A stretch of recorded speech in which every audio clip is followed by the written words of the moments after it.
Good morning. चलिए आज हम पढ़ने वाले हैं चैप्टर 2 पोलिनोमियल्स, है ना, हिंदी में बहुपद। तो दूसरा पार्ट हमारा बहुपद हम पढ़ने वाले हैं, ठीक है। तो सबसे पहले हम इसमें देख लेते हैं हमें क्या क्या है ना इसमें पढ़ना है।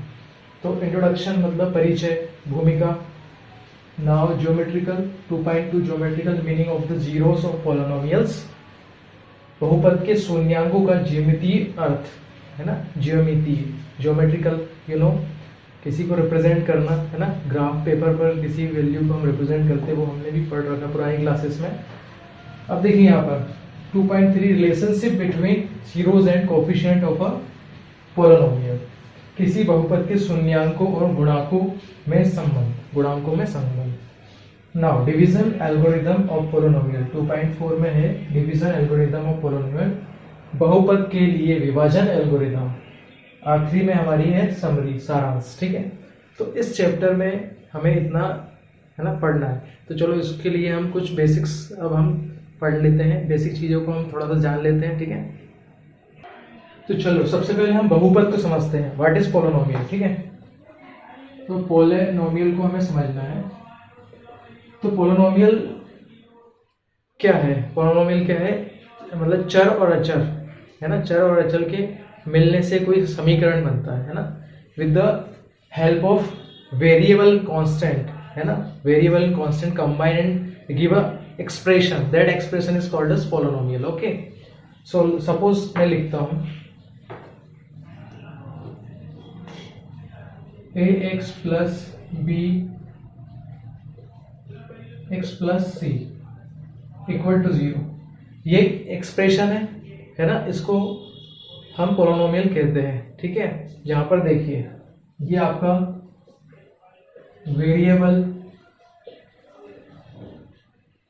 ठीक है, जिसको हिंदी में चर कहते हैं। This is X also variable and C is a constant मतलब स्थाई, ठीक है। और यहां पर ए भी कांस्टेंट है, क्या है? कांस्टेंट है, लेकिन ए कांस्टेंट है लेकिन किसी वेरिएबल के साथ मल्टीपल में आ रहा है ना, गुणांक बोल रहे हैं ना, गुणांकों में, इसको गुणांक को बोलते हैं। क्यों? क्योंकि ये इसके साथ मल्टीप्लिकेशन में है ना, मल्टीप्लिकेशन में है, ये इसके साथ मल्टीप्लिकेशन में है, इसलिए हम इसे यहां पर ये मल्टीप्लिकेशन में ए, तो ए को हम बोलेंगे कोफिशिएंट ऑफ एक्स स्क्वायर, शिएंट ऑफ एक्स स्क्वायर, हम ऐसा एक्स स्क्वायर बोलेंगे। अब देखिए ये जो मैंने एक्सप्रेशन लिखा है ये क्वाड्रेटिक है। क्यों? क्योंकि यहाँ पर जो वेरिएबल की पावर क्या आ रही है 2, मतलब डिग्री 2, इसको हम डिग्री बोलते हैं, पावर, घातांक, ठीक है। तो इन चीजों को हम और थोड़ा सा समझ लेते हैं ना बेटर तरीके से, इसको रब कर देते हैं। देखो बहुपद बोला है, ठीक है। अब देखो जैसे मैंने यहाँ लिखा सिर्फ एक्स, क्या लिखा? एक्स, तो ये क्या है? ओनली क्या है? वेरिएबल, चर है। इसको हम क्या बोल रहे हैं? ओनली एक ही पद है इसमें, पद कितना? एक ही है ना, एक पद। यदि मैं इसको x प्लस 1 लिख देता हूं, क्या लिख दिया? x प्लस 1 यदि सपोज मैंने यहां लिख दिया, तो जो x है आपका क्या है? वेरिएबल, है ना। अब मैं ज्यादा इंग्लिश हिंदी आप देख लेना, है ना, मैं इंग्लिश प्रेफर कर रहा हूं। x variable and this one is constant, है ना। वेरिएबल कांस्टेंट को मिलके हमारे पास टर्म्स कितनी है? टर्म्स मतलब पद कितने हैं ना, टर्म्स, पद। तो पद कितने हैं? एक और एक, दो, इसको बोलेंगे, है ना, द्विपद। द्विपद मतलब बायनोमियल,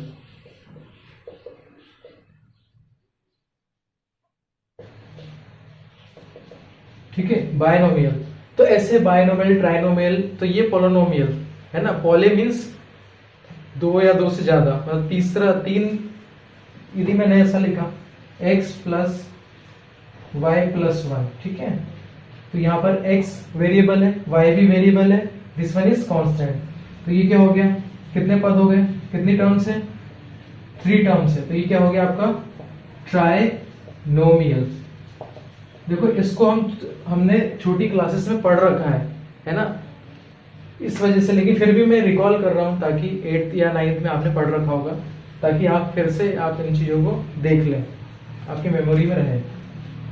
चलो ठीक है, इसको रब कर देते हैं। चलो यहाँ पर मैं कोई एक्सप्रेशन लिख रहा हूँ, suppose x plus 1 equal to 0, ठीक है।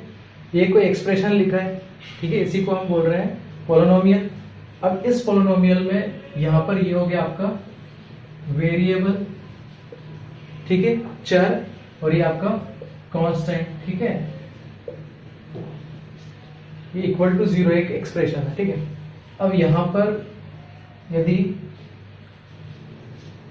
ठीक है, यहाँ पर यदि मैं यहाँ a लिख देता हूँ, ठीक है, a यदि मैंने यहाँ लिख दिया, या मैंने यहाँ लिख दिया 2 लिख दिया, ओके 2 लिख दिया, तो 2 किसके साथ में आ रहा है, x के साथ। ये एक वेरिएबल है, इस वेरिएबल के सामने ये 2 आ रहा है, इसलिए क्या हो गया, ये 2 इज अ कांस्टेंट, एक कांस्टेंट वैल्यू है, फिक्स वैल्यू है ना।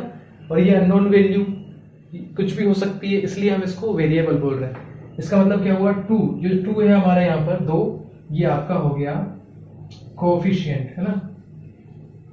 यदि कोई कांस्टेंट है जो किसी वेरिएबल के सामने लिख रहे हैं तो उसको हम कोएफिशिएंट ऑफ दैट x, मतलब इसको हमने क्या कहेंगे, इसको हम कहेंगे कोएफिशिएंट, है ना।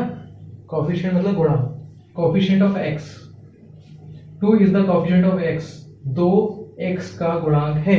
इस तरह से हम बात करेंगे, ठीक है, आ रहा है समझ में। अब ये तो बात रही हमारी कोएफिशिएंट की, ये आपका कांस्टेंट हो गया।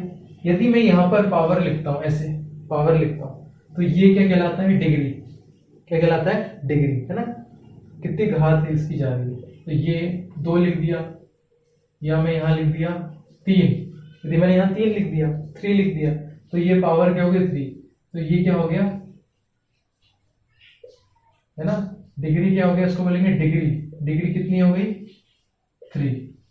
तो ऐसे करके 4, 5 कितनी भी डिग्री हो सकती है पोलिनोमियल की, और कितने भी इसके, है ना, ये पोलिनोमियल मतलब कितने भी इसके टर्म्स हो सकती है, टर्म्स हो सकती है। लेकिन अभी हम सिर्फ आपकी क्लास में, है ना, x एक ही वेरिएबल के, है ना, अलग अलग मोड लेके देख रहे हैं। जैसे क्वाड्रेटिक इक्वेशन, अभी हमें बात करना है क्वाड्रेटिक इक्वेशन की। क्वाड्रेटिक इक्वेशन जैसे कि मैंने लिखा x² plus 3x plus 2 suppose equal to 0, ऐसा कुछ लिख दिया सपोज, है ना। अब यहाँ पे देखिए, ये आपका क्या है, डिग्री, क्या चीज है, डिग्री, तो डिग्री कितना है, 2। तो इस डिग्री की वजह से किसी पोलिनोमियल की में जो वेरिएबल है उसकी डिग्री यदि क्या हो जाए 2, तो इस इक्वेशन को क्या बोलेंगे, क्वाड्रेटिक इक्वेशन, ठीक है, क्या बोलेंगे, क्वाड्रेटिक इक्वेशन। अगेन यदि मैंने ऐसा लिखा x³ plus 3x plus 2 equal to 0 लिखा, देन यहां पर डिग्री क्या हो गई है, डिग्री इज 3, दैट्स व्हाई इसको बोलेंगे क्यूबिक इक्वेशन। तो क्वाड्रेटिक इक्वेशन, क्यूबिक इक्वेशन, तो ऐसे करके हमारे टर्म्स होती है। और इसके सामने जैसे ये x है, इसके सामने 3 लिखा हुआ है, x के सामने क्या लिखा हुआ है, 3, तो जो 3 है, 3 इज कोफिशिएंट ऑफ x। यदि अब मैं बात करूं x³ का कोफिशिएंट क्या है ना, x³ का गुणांक क्या है, तो x³ का गुणांक क्या है, यहाँ पे कुछ नहीं लिखा है, इसका मतलब 1 है, क्या है, 1, कुछ भी नहीं लिखा होता तो 1 लिख सकते हैं। इट मींस x³ के सामने हमारा कोफिशिएंट है 1, तो कोफिशिएंट ऑफ x³ इज 1, है ना। x³ का कोफिशिएंट जो है, x³ का जो कोफिशिएंट है वो 1। तो इस प्रकार से थोड़ा सा बेसिक हम देख रहे थे। अभी इसके बाद हम थोड़ा सा और बेसिक जो चीजें हमें जाननी है ना, व्हाट इज द जीरोस क्या होते हैं ना, शून्यांक क्या होते हैं, इसके बारे में भी देखना है। तो चलो हाँ, शून्यांक के बारे में देख लेते हैं, इसको रब कर लेते हैं। चलिए हम एक एक्सप्रेशन ले लेते हैं, उसके पहले देख लेते हैं क्या हम पढ़ने वाले हैं। Geometrical meaning of zeros of a polynomial, मतलब बहुपद के शून्यांकों का ज्योमेट्रिक अर्थ, है ना। इसको बहुत अच्छे से समझने के लिए देखिए हम क्या करते हैं। सपोज हमने ले लिया y is equal to 2x plus 3, हमने क्या लिखा, y is equal to 2x plus 3, है ना।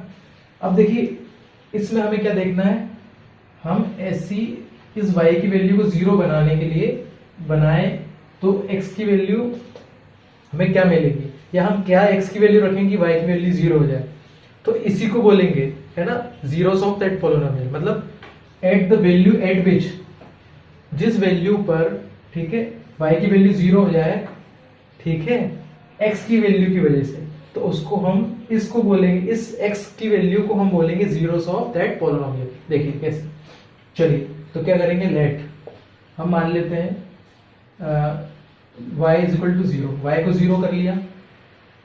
अब देखिए y को 0 कर लिया तो 0 इक्वल टू 2x प्लस 3 लिख सकते हैं। हमने y को 0 किया तो 2x प्लस 3 ऑब्वियसली लिख सकते हैं। अब देखिए, अब इसको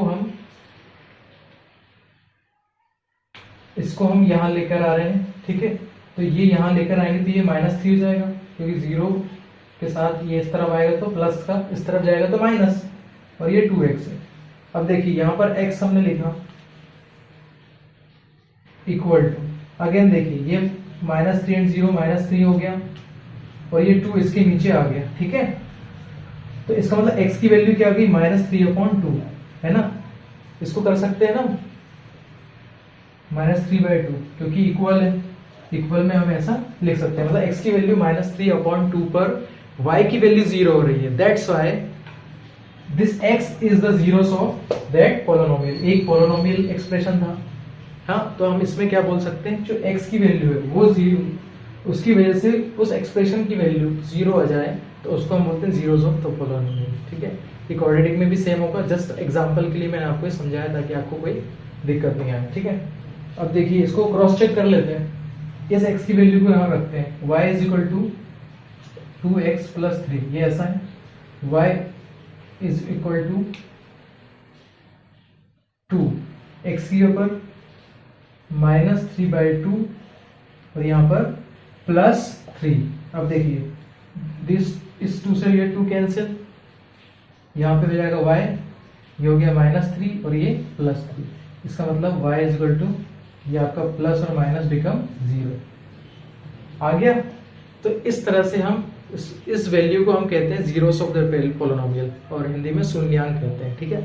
तो इस प्रकार से हमें बहुत ध्यान से पढ़ना है, ठीक है।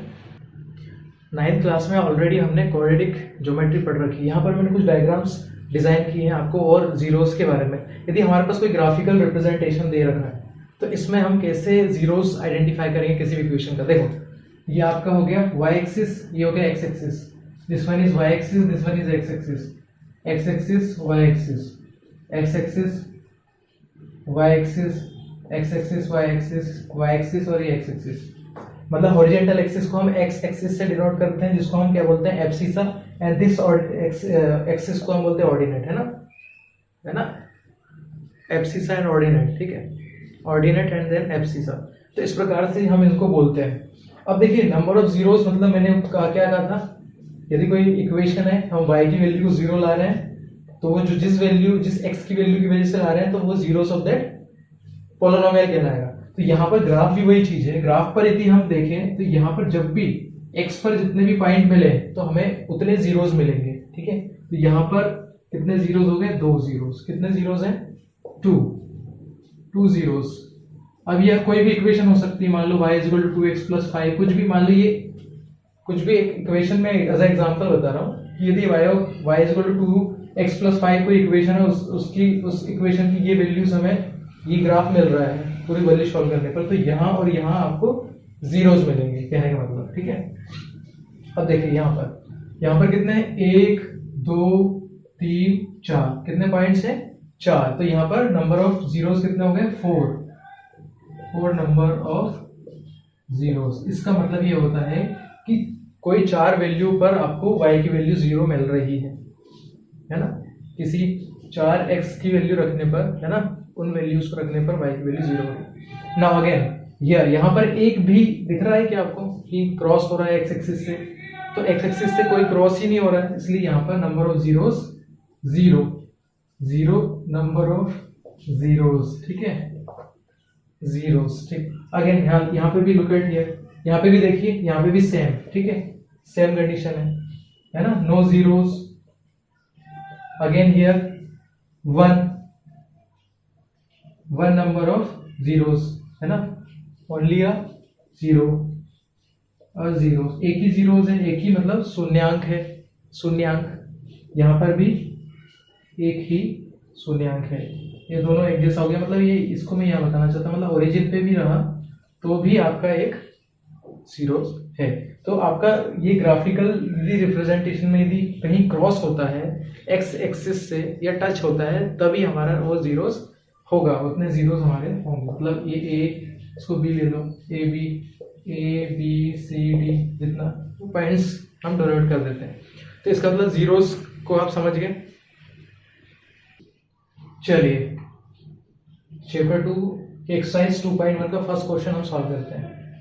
तो question number 1, the graphs of y equal to P X are given in the figure 2.10, ये सारे फिगर ठीक है, 2.10 बिलो नीचे जो दिए हैं। For some polynomials P X find the number of zeros of P X in case. ये सारे केसेस दिए हुए हैं और हमें बताना है कि नंबर ऑफ जीरोस कितने हैं। तो ऑब्वियसली वेरी सिंपल, जितनी बार क्रॉस कर रहा है एक्स एक्सिस को उतने नंबर ऑफ जीरोस होते हैं। दैट्स व्हाई यहां पर क्रॉस कर रहा है एक्स एक्सिस, नहीं तो नो जीरोस, ठीक है। यहां पर क्रॉस कर रहा है एक बार तो 1 0, नंबर ऑफ जीरोस कितने हैं 1, ठीक है। यहां पर कितनी बार क्रॉस कर रहा है 1 2 3, कितने टाइम्स कर रहा है क्रॉस 3, मतलब 3 जीरोस, ठीक है। यहां पर कितनी बार कट कर रहा है 2 बार, 2 नंबर ऑफ जीरोस, 2 जीरोस है यहाँ पर, अगेन 2 शून्यांक है, 1 2 3 और 4, यहाँ पर कितने 4 जीरोस हैं, नंबर 4 जीरोस है यहाँ पर एक, ये सिर्फ टच कर रहा है 1 2 3, तो कितने 3 जीरोस। तो सिर्फ इस प्रकार से हमें ये फर्स्ट हमारी 2.1 एक्सरसाइज कंप्लीट हो चुकी है। चलिए अब हम कल करने वाले हैं, है ना, 2.2 एक्सरसाइज करेंगे, लेकिन उसके पहले भी हम कुछ बेसिक्स जो हमारे होते हैं, जो हमारे 10th क्लास में यूज होने वाले हैं, और 9th क्लास और 8th क्लास में भी आपने पुराने जितने भी बेसिक्स हैं आप उसको स्टडी कीजिए अच्छे से। यदि नहीं आपको समझ में आता है तो आप कमेंट कीजिए, आपको क्या टॉपिक नहीं समझ में आता आप उस पर कमेंट कीजिए, मैं उस टॉपिक पर भी वीडियो अलग से आपके लिए बनाऊंगा, ठीक है। तो आज के लिए बहुत बहुत धन्यवाद। चैनल को आप सब्सक्राइब करें, लाइक करें, शेयर करें ज़्यादा से ज़्यादा, ताकि है ना हमारे चैनल की ग्रोथ हो और हम भी मुझे भी सपोर्ट मिले। तो have a nice, have a great day and goodbye, take care.